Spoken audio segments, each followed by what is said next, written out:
There was a time.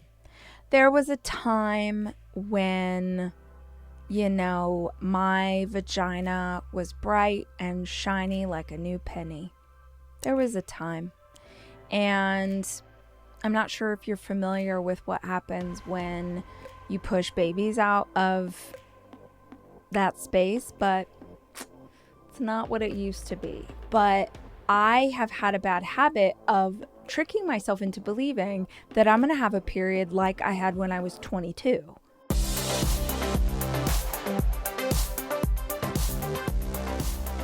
All right, well, I'm gonna just start recording this episode because I've been trying to set up this shot for at least an hour and I'm really frustrated and I give up. It is not even giving up on the pursuit of perfection. It's giving up on just wasting more energy because at this point it's just the law of diminishing returns, which is like no matter how much more time I put into this, I still will not have skills as a camera person or a lighting person. And so I, uncle, I'm calling uncle. It's hilarious that I'm feeling this frustrated coming into podcast today because we're going to talk about things that you can stop doing that will make you feel so much better. And the irony is not lost on me, and the universe's sense of humor is never lost on me, that I am so glaringly obvious that this is something I have to stop doing. If we wanted to, I'm sure that the editing crew has removed it over time, but I think I have referenced being frustrated about setting up podcast shots solidly 150 times in the last year. I have to have, because it is one of the biggest pieces of tension in my life. Let's unpack it because it really does set the stage so perfectly for the conversation we're going to have today. I honestly, if I could figure out a way to turn this into a full episode, I would, because I know I'm not the only one of us here in this hangout session who keep doing things that are so frustrating. We frustrate ourselves so deeply simply because we trick ourselves into thinking that just doing it, just getting it done, just handling it ourselves is going to be faster or more efficient than slowing down long enough to get help. Can I get a witness? Can I get a witness?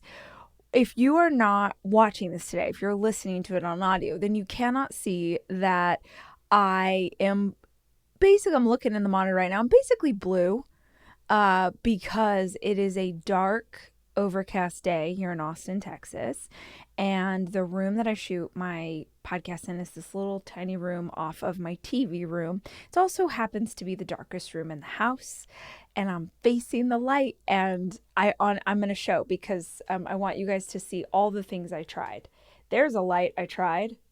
There's another light. There's that ring light. And then there's the window. I tried to make it look like a normal shot, but I don't know how. And because I have been doing this podcast at home for as long as since, March of 2020, I just keep drowning in this cesspit of bad shots. Now, let me just real quick. Maybe you're like, it does not matter. It doesn't matter.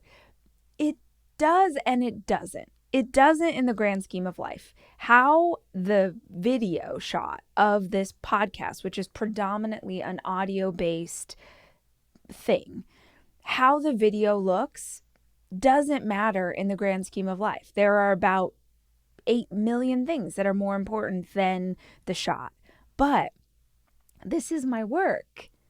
And maybe you have your version of this where I want it to be good. I want it to be elevated. And I'm not trying to make me look good. If you have watched any video I've done in the last year, my goal is not that I look good, because I typically look, just real life, which is on some days marginally better than others. And on other days, I don't look fantastic, but I just want the video to look pretty, because I've worked with a video team, on the Quibi show or on Rach Talk. I work with Jack so much. I know how it looks when it's nicely done. And I know that those people who are great at it pay attention to the background. I'm just realizing there's a suitcase in my shot. Oh,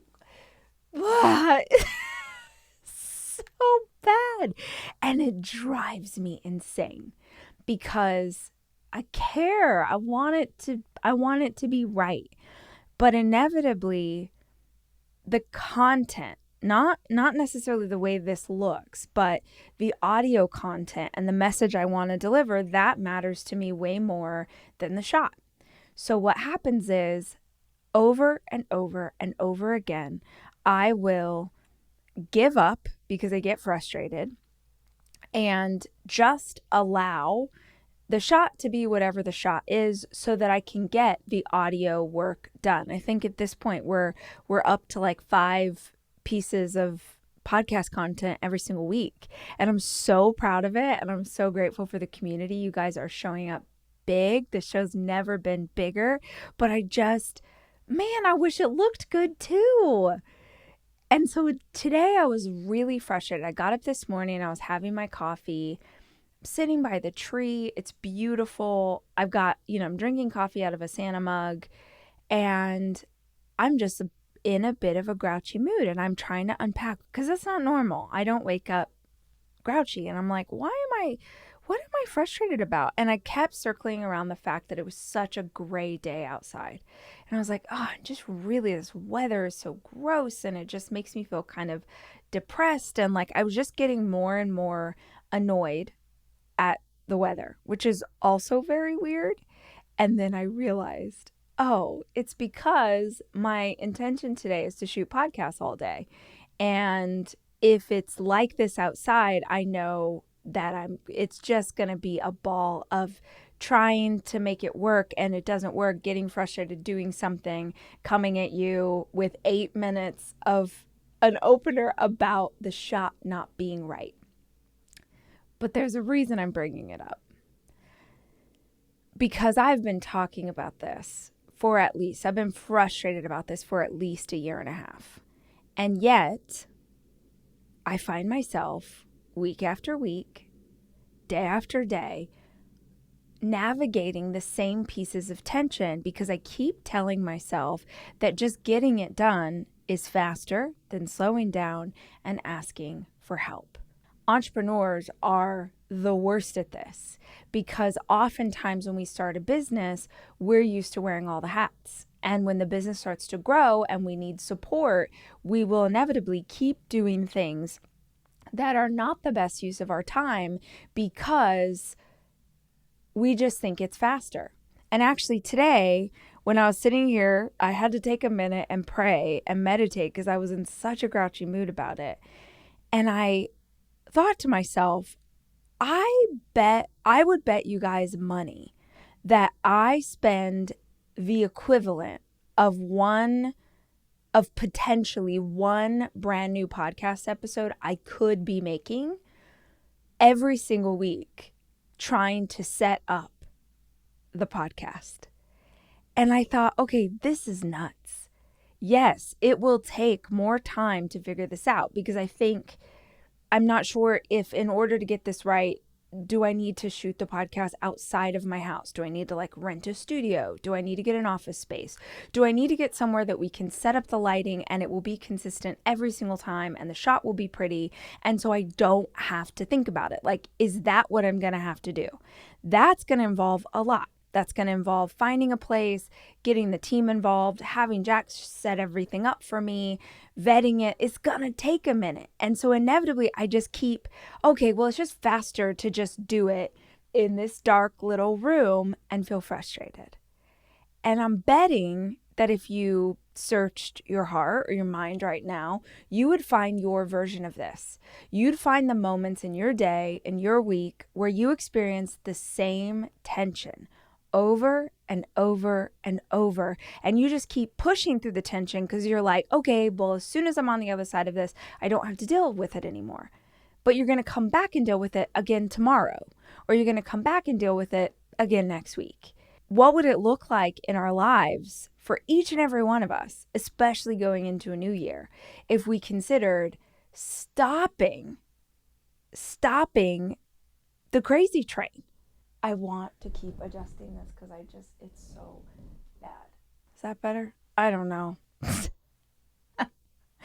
Oh, I look like a ghost right now. I'm like Casper, but like the Devon Sawa version. So at least there's that, guys. Yeah, what would it look like for all of us if we picked one big area of tension in our lives and we stopped thinking that we could just power through it, and we slowed down long enough to just freaking fix it, to just fix the thing that's driving us crazy?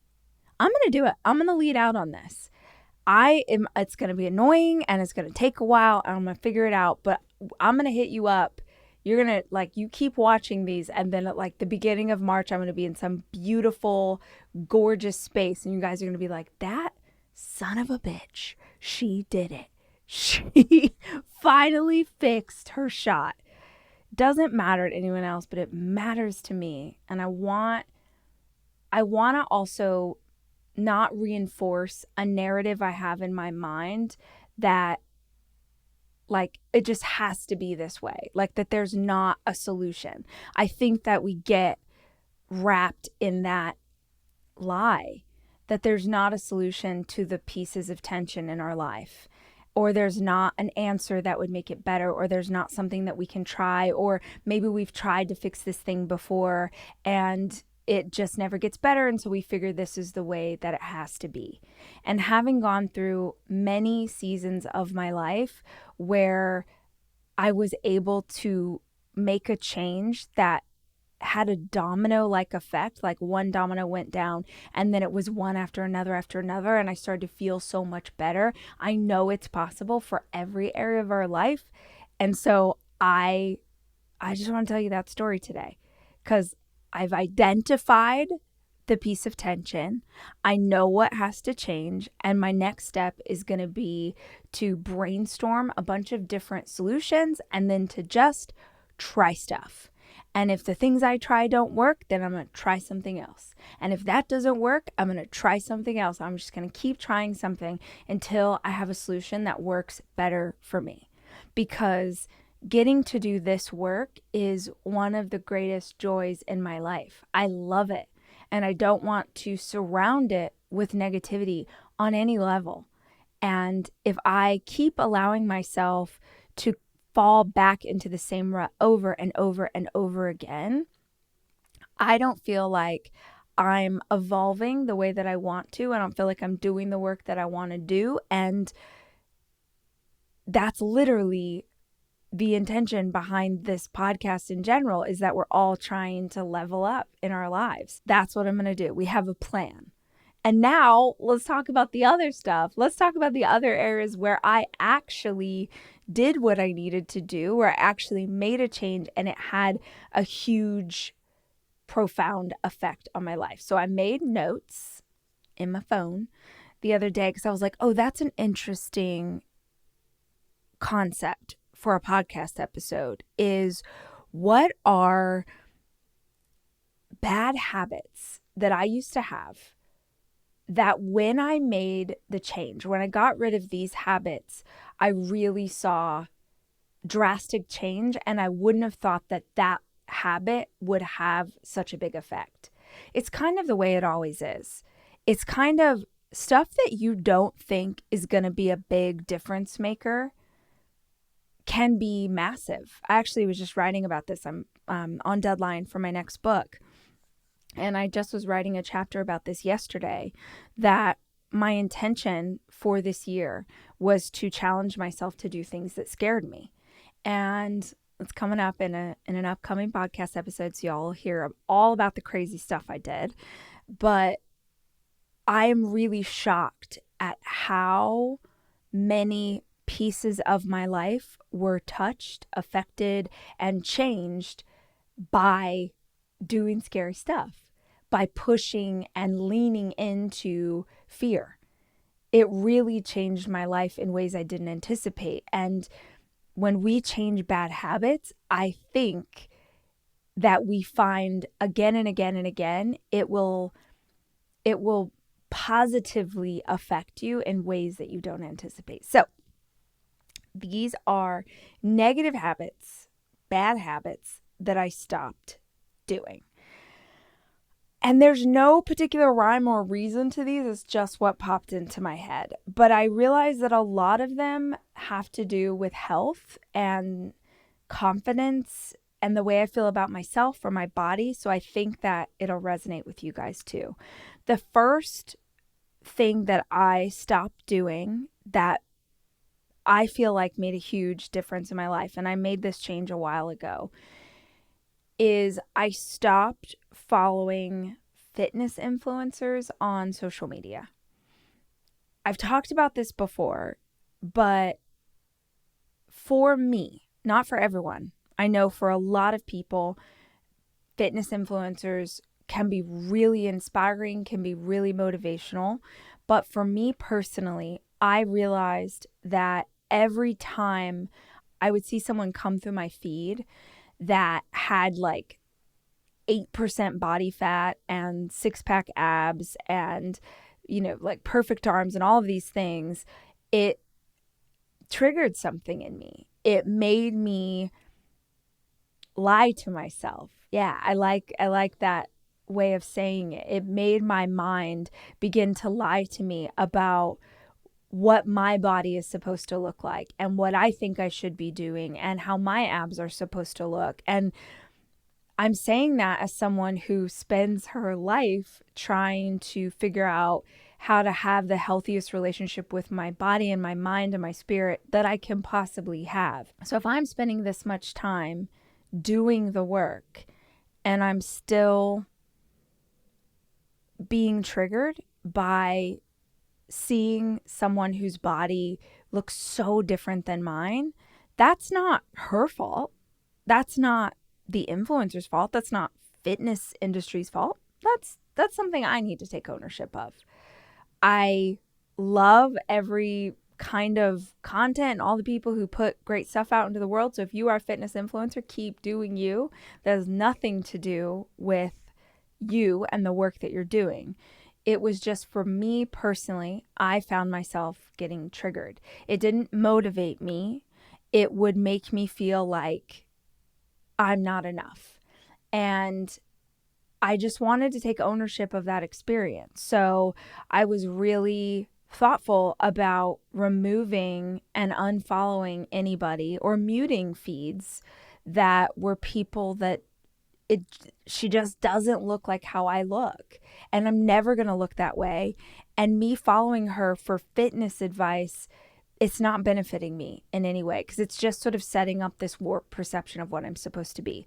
So I did like a huge unfollow. I think the end of the year is a fantastic time to do this, but I literally just went through every single person that I follow and I just unfollowed anyone that didn't fit into a body type that looked like mine or content that I wanted to consume. And to be honest with you guys, I want to consume content that's like joyful, that's happy. It's why if you follow me on Instagram, which is basically the only social media I use, if you follow me on Instagram, you'll see when I share in my stories, I'm just sharing like Upworthy and dog videos and babies saying cute things because I know that life is hard. I read the paper because I'm a dork. I read the paper.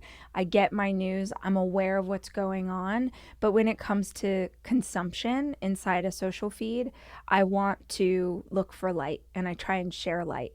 And so I have to step away from anything that would be triggering to me when it comes to body issues. So that was a huge deal for me. And I think Also a big deal to make sure that you follow people. If body image is any kind of issue for you, make sure that you follow people who have bodies like you have a body. Seeing women with a juicy, delicious booty is great for me because I got some junk in the trunk and I love my butt. And it took me a long time to love my butt and to feel like it was sexy and beautiful and all of these things.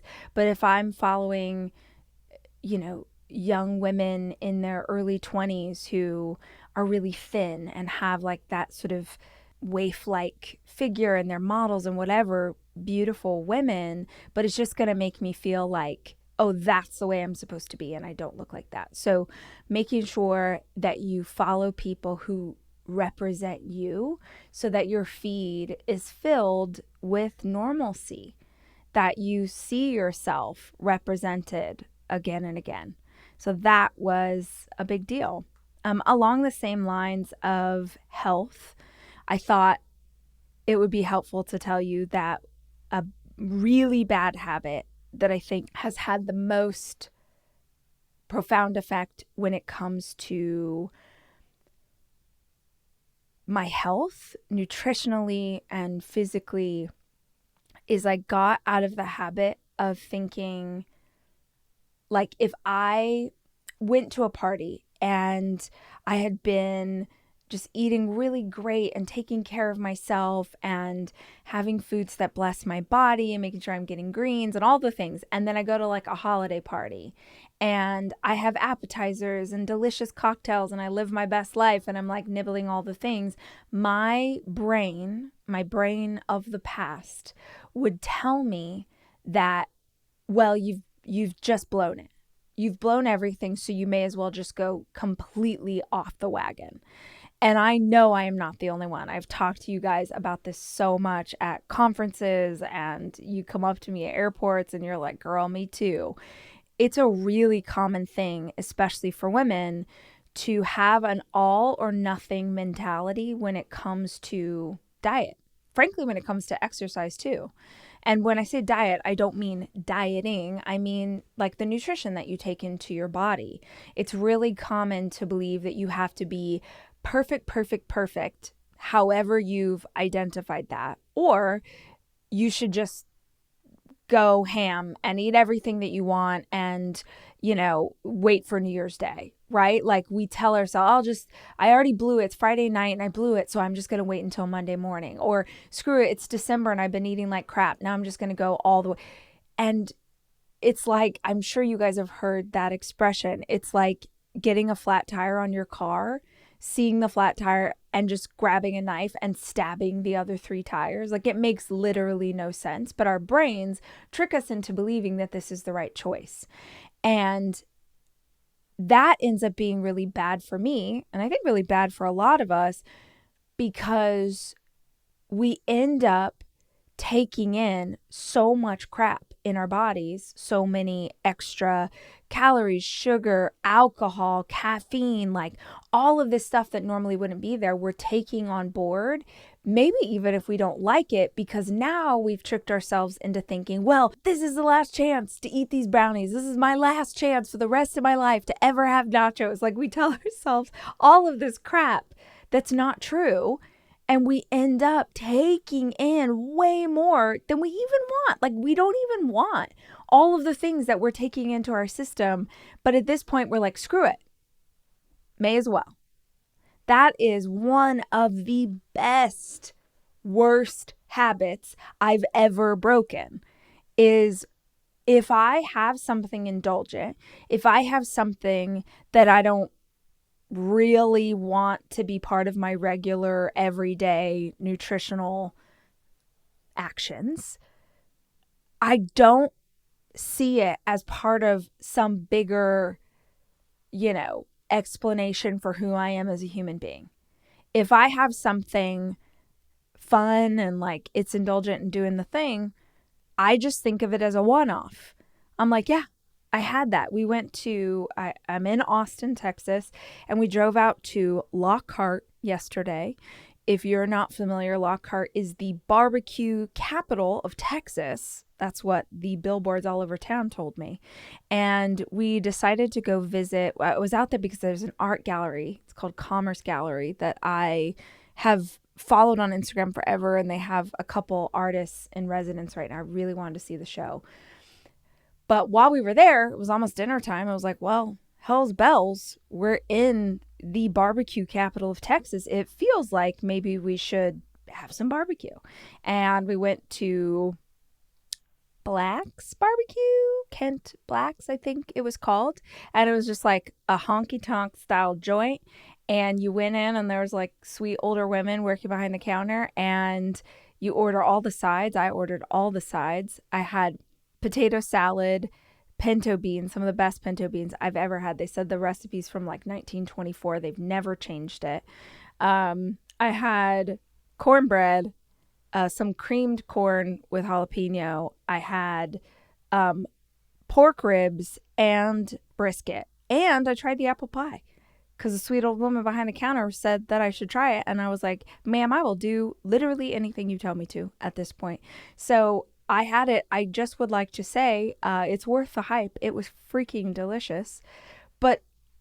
And I had a beer and I had a Shiner while I was having all that big old plate of food and I had a Shiner. And y'all, I didn't come home and go like, okay, now I'm going to raid the pantry because I've, quote unquote, blown it. I didn't wake up this morning and say, well, it's the holiday season and I've been really craving donuts. And since I blew it last night, I may as well get some donuts. I didn't do any of that. I just had a delicious barbecue and went on with my life. Right back in the saddle, had a smoothie for breakfast. Like, it took a really long time to break that habit, but it's such a game changer, especially during a season like this one.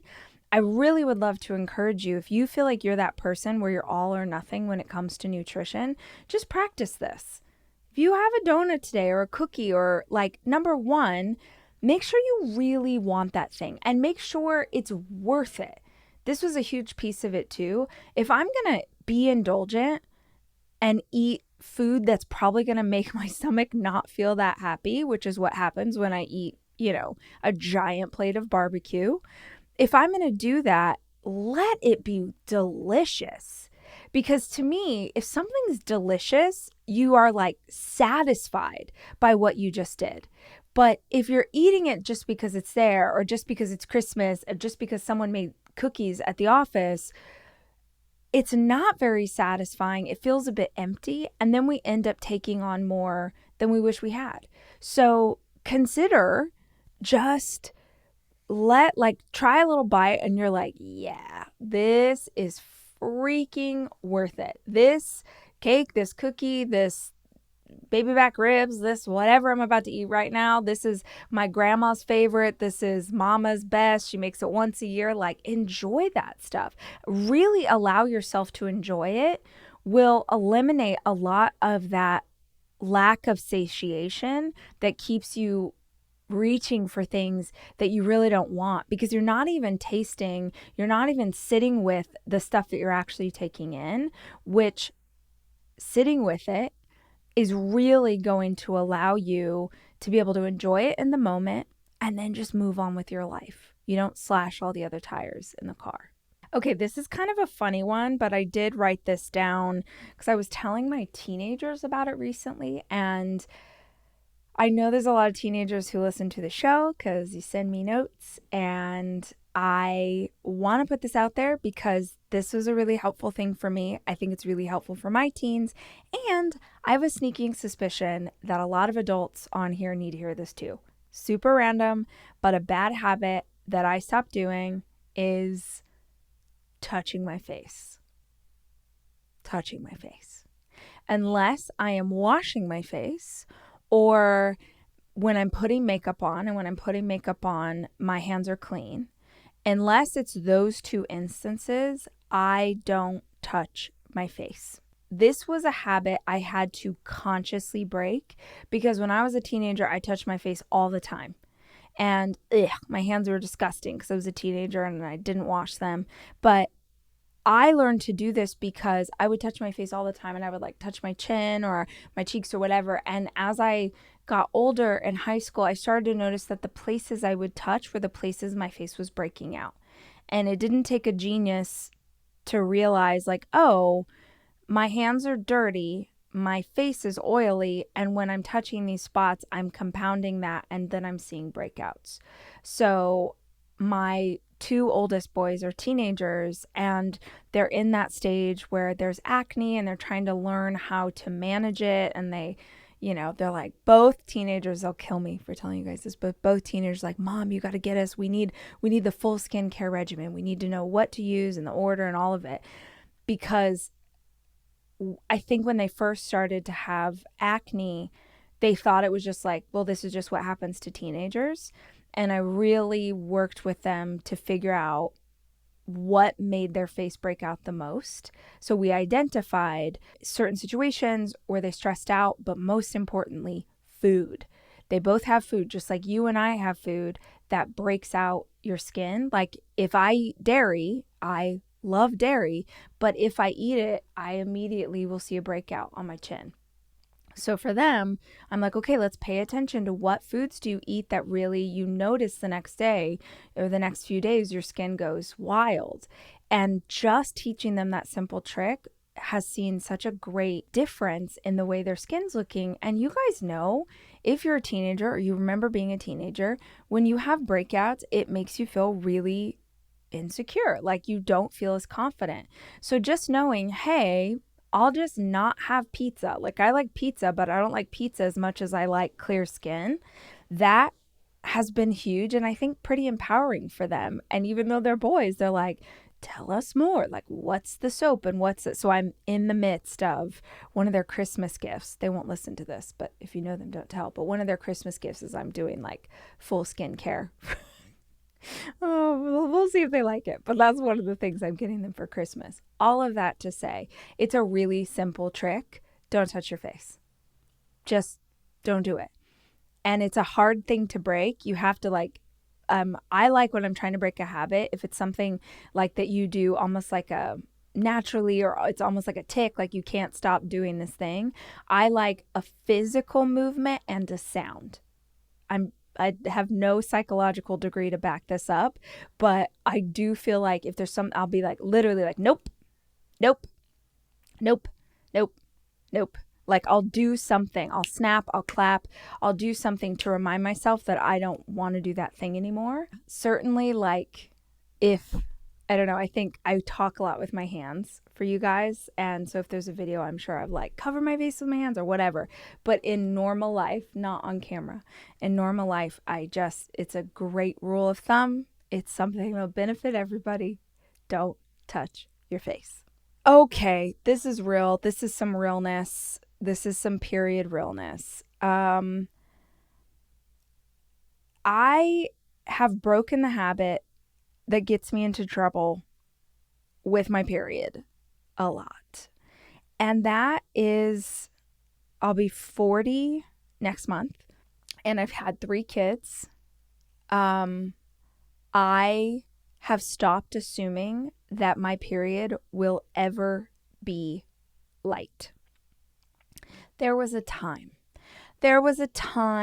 when, my vagina was bright and shiny like a new penny.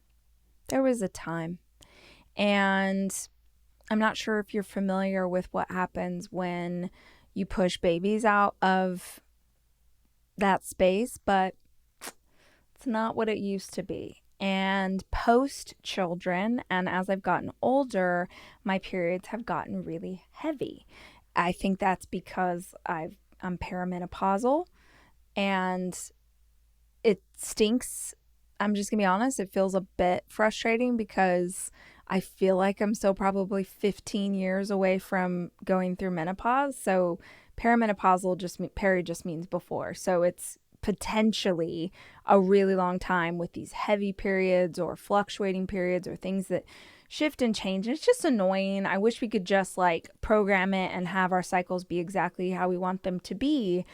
But I have had a bad habit of tricking myself into believing that I'm going to have a period like I had when I was 22. And it's not a thing. It doesn't happen. Every once in a while, I do have a lighter period, and I'm like pleasantly surprised, like, oh, okay, okay, bitch. Thank you. Thank you for being just a little light something, just a little, panty liner moment. Thank you for that. But most of the time, it's like that scene in Carrie where it's just blood and blood and blood and more blood.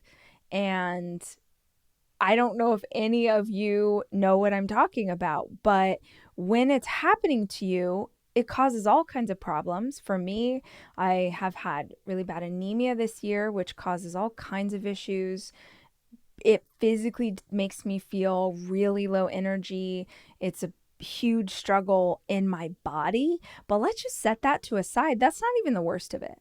The worst of it, bar none, is I never know if I'm going to bleed out in a public place. That is just real. That's not me trying to make you laugh. That is not me exaggerating. On the regular, I am like, okay, well, I got to get on a plane. Today's I got to get on a plane, and what if we hit turbulence and then I can't get to the bathroom in time? Or what if I'm, getting a massage and I just start hemorrhaging? That'll be uncomfortable for me and Tyler, who's in the midst of rubbing my shoulders. Like, I worry about it a lot. And I've had, unfortunately, a lot of situations this year where I wouldn't call it hemorrhaging, but something happens and I just can't stop bleeding.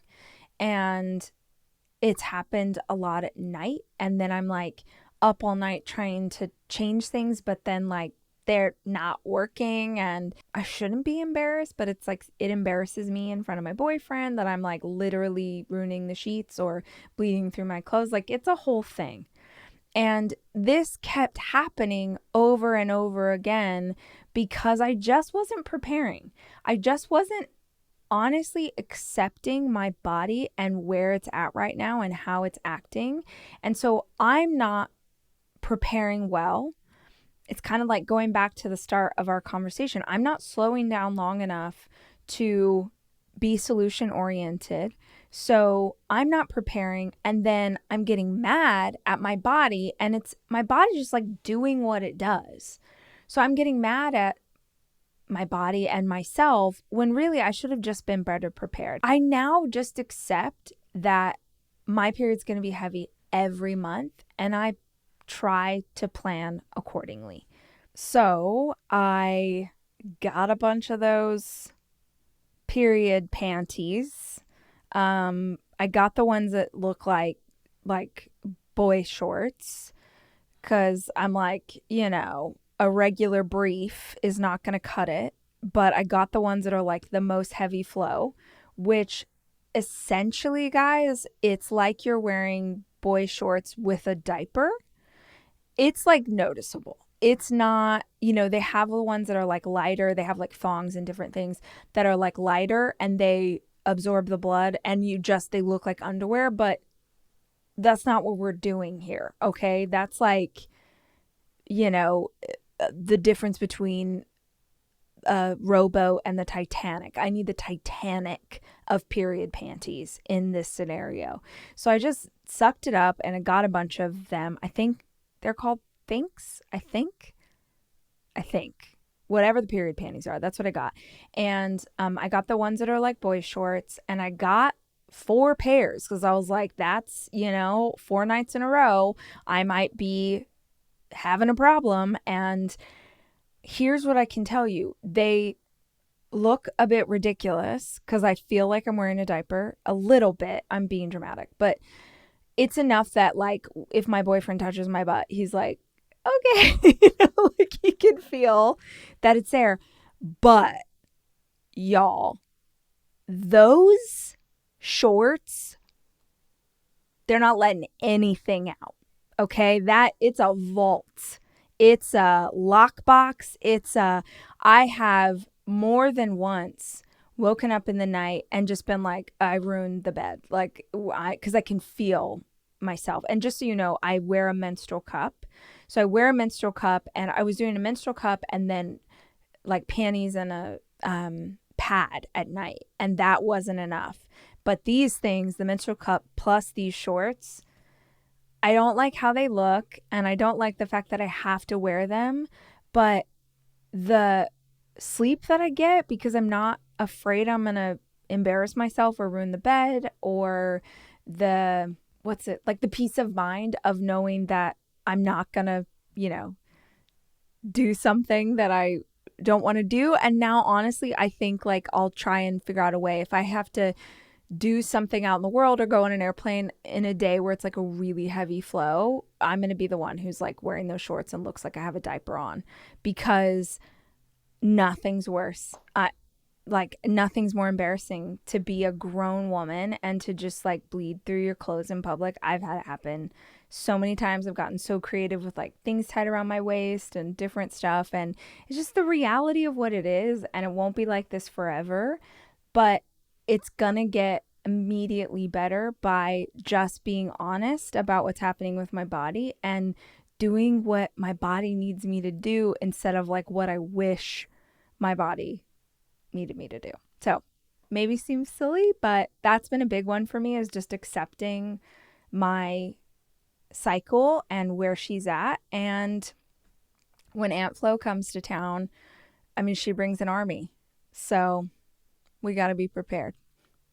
Okay, this is a good one. This is a really good one. I read this in some book I was reading on women's health, and she was a doctor, and she was talking, I think she was like an OBGYN, and she was talking about how, I'm going to definitely butcher these facts, but just go with me, that women came to her later in life and had a lot of issues with incontinence.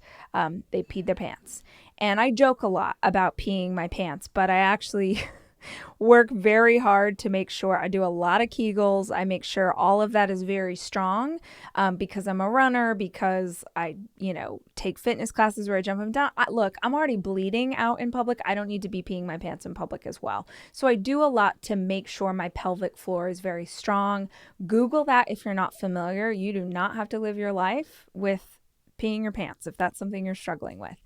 But this doctor was saying that women were coming to her later in life, like older women, 60s, 70s, whatever, and they were having issues with incontinence, and their urethra wasn't as strong or had sort of blah, blah, blah. There were issues.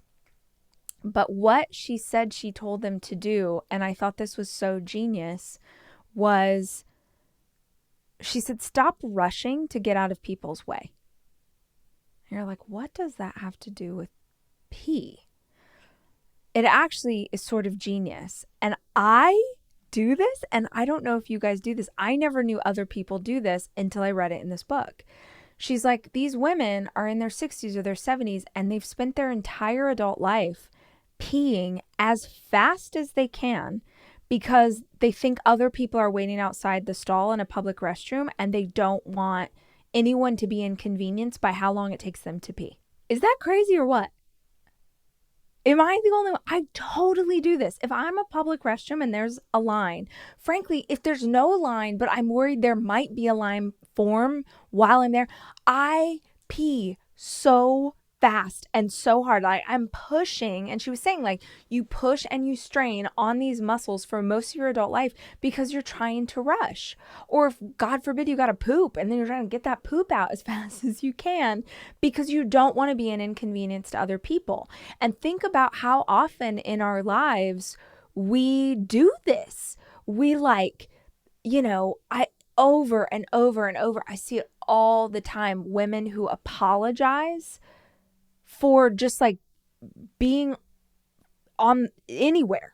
Like if you open a door and someone's coming out the door and you do that awkward dance where you're like, who's going first? Women always are like, I'm sorry. I mean, hello, I wrote a whole freaking book on this if you want to learn to stop apologizing. But please, y'all, like, stop apologizing for stuff that is not, you're not doing anything wrong. Because even though it seems innocuous, it's not. You are reinforcing in your mind that you need to be sorry for like existing You're existing. You're standing in that spot. You're coming out of a door. You're, you know, you didn't see someone and they needed to get around. You're, oh, I'm so sorry. Like, what? Teach yourself to say, pardon me or excuse me. If you want something to say, teach yourself to say those things, because those are just like, oh, I'm in this space, right? I think of it like when I was learning Spanish, the difference between pardon, excuse me, and permiso, like permission, like can I get by? And learning to navigate which one of those was appropriate to use when you're, walking down a street, right? Like pardon, like beg your pardon, right? Is very different than permiso, like, hey, can I have permission to get by you? One is sort of asking or saying you're sorry. You're asking for forgiveness. The other one's just like, oh, excuse me, can I get by? I think it's the same for us.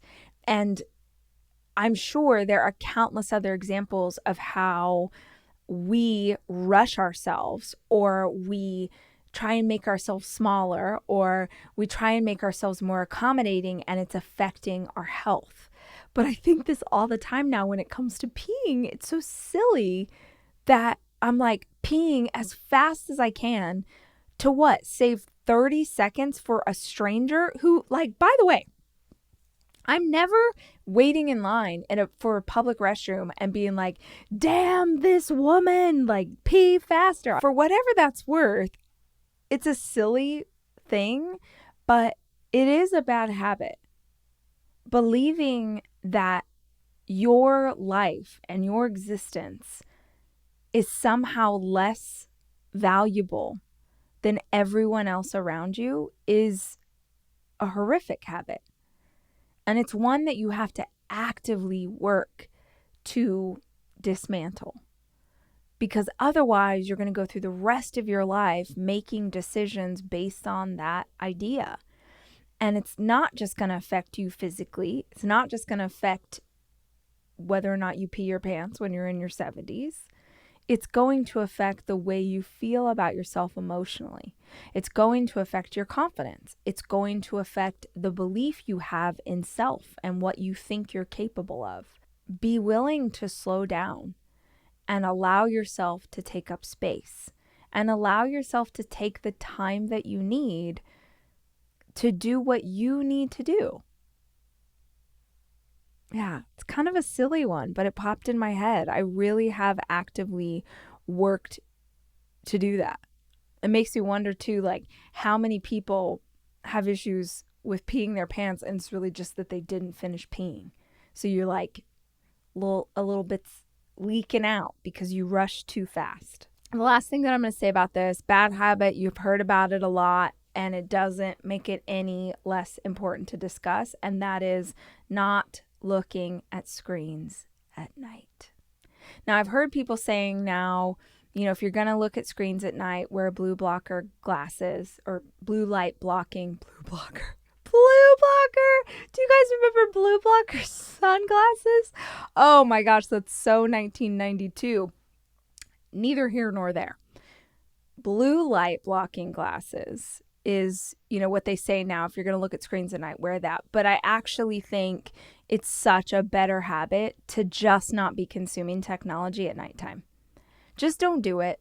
Just, if you really want to find a habit that's going to help you mentally, emotionally, spiritually, all the things, this is potentially one of the biggest, because you looking at screens at night is absolutely affecting your sleep patterns. It absolutely affects how fast you can fall asleep, how deeply you're sleeping, the quality of your sleep. And if that's out of whack, you guys, if your sleep is off, everything is off. Sleep is foundational. Sleep is crucial. Sleep is everything. So if you're not getting good sleep, that should be the first area. Remember, we started the conversation, I was saying hey, let's pick areas of tension in our life where if we change this one thing, everything else would be affected. If you're not getting good sleep, start there. Let that be the foundation.